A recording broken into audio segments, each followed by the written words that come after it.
Hi, I'm Brian Clarkson, and I am here today to discuss with you some of the history of photography. Photography as we know it today goes back to the early part of the 1800s, and that was when there was no electricity and the photographs were restricted. The photographic size was restricted to the size of the negative, and it was not uncommon to have very large cameras where the negative was actually about 16 by 20 inches. If you ever look at old photographs, particularly old studio photographs, nobody smiled in the pictures. It's very difficult to find an old black and white photograph, something that's like 100 years old or older, where people are actually smiling. And that was because the sensitivities of the emulsion, meaning that the sensitivity to light was so low that the exposures were often 10 to 15 seconds in a studio. And studios also didn't have electric lights. So they would have the north face of the building of the studio was actually glass panels to allow the light to come through. And the exposures always ended up being around 10 to 15 seconds.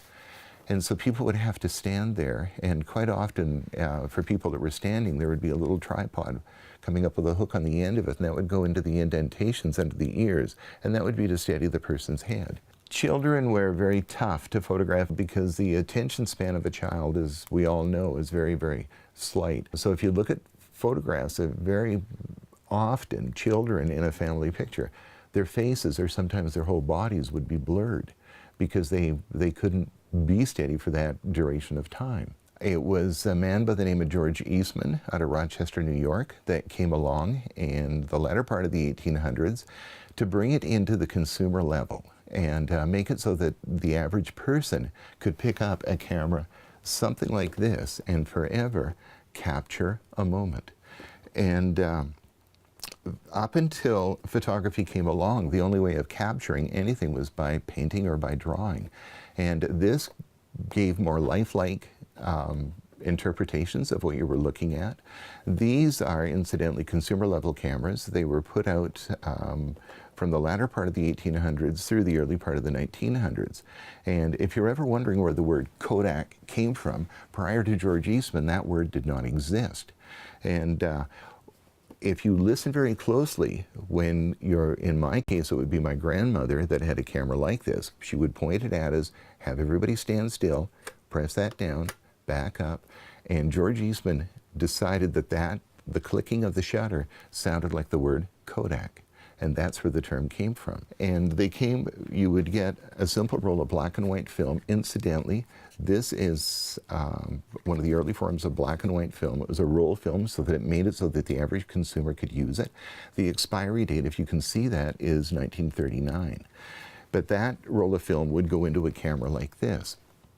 The early exposures were so slow, and these films came along and it upped the sensitivity, increased the sensitivity so that the average person could use this. And when they took a picture, the shutter in these cameras was designed to go off at 1/125th of a second. So what you were doing was capturing a moment in time of 125th of a second of that person's life or that landscape or that whatever. Moving up until 1925, cameras such as the one that I was just showing you were very common, but they were very restricted in the light. You couldn't use them on an overcast day. You couldn't use them on an overly sunny day. The worst scenario would be like the middle of January on a sunny day, standing out in the snow. The camera was not able to control the light, and that picture would quite often just be burned out. So then Oscar Barnack came along, and he was aware of 35mm film, which was the standard stock for movie cameras in the motion picture industry. And then he was aware of all the film that was just being wasted at the end of a roll. And so he developed a camera. This happens to be the first ever 35mm camera. It was made in 1925. Oscar Barnack changed the company name to Leica, and this is one of the most prestigious names in the world of photography.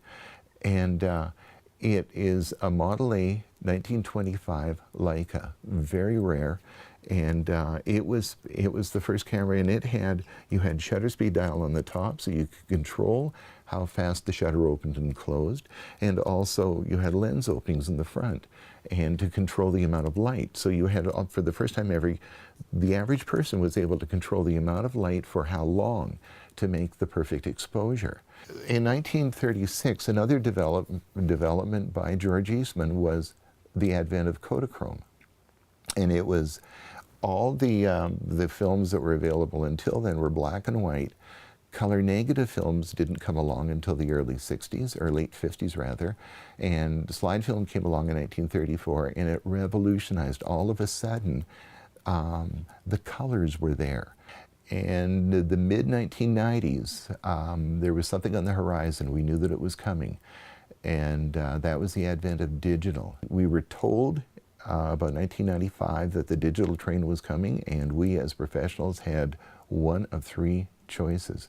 We could either climb on board, embrace the technology, we could jump off the tracks, or we could get run over by it. And we went from being restricted to the numbers of exposures, 36 exposures on a 35 millimeter roll, 10 exposures on roll film that we used in the studio. And this is the camera that I use today. It's what's classed as a 20 megapixel camera, meaning that when at 20 megapixels, what that means is that there are 20 million dots of information to make an image. The quality of the images that we're able to get from these, the quality that we were able to get from the 35 millimeter cameras was tremendous. The quality that we're able to get with digital is much more so. I can't, like, looking back on the last 40 years of photography, I don't think there's any industry that's been impacted by modern technology as what the photographic industry has been. And from when I started in photography in 1966 to today, every time I pick up a camera, there's a sense of excitement that takes place, and I love being able to use a camera where I've got total control over everything to do, the sensitivity to light, compared to film where we were restricted by whatever the sensitivity was on that particular roll.